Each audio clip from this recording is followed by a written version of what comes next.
The fuel that you burn. Now there's a funny thought, because the grade of fuel that you put into your car determines how well your car will run. The fuel that you put into your body determines how well your body operates. Now, would it not be reasonable to argue that the fuel that you feed your mind, the fuel that you constantly subject your subconscious and conscious mind to, would also determine the emotional fuel that runs your spirit? Now, does that sound kind of freaky? I guess in a way it might. But then again, we are mind, body, and spirit, are we not? We are three-dimensional people. As three-dimensional organisms, as three-dimensional beings, if you will, we've got to be very careful about the kind of fuel that we put into our subconscious and conscious minds on an ongoing basis. There was once a wise saying that a certain gentleman once told me. He said, if you want to be a winner, surround yourself with winners.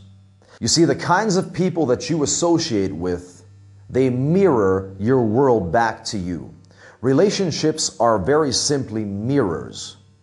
The social circle that we have is a mirror of our own self.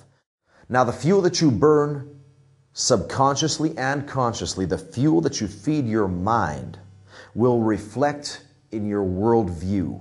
It will reflect in how you treat other people. It will reflect in how you experience the setbacks and even the joys of this life.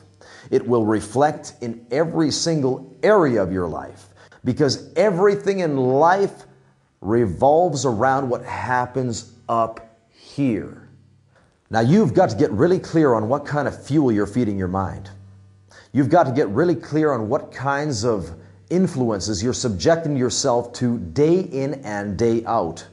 Because if you're not aware of what's happening to you, if you're not aware of the kinds of influences that you're honestly opening your soul to, that you're opening your mind to on an ongoing basis, you're going to have a problem. What you need to do is get an upgrade.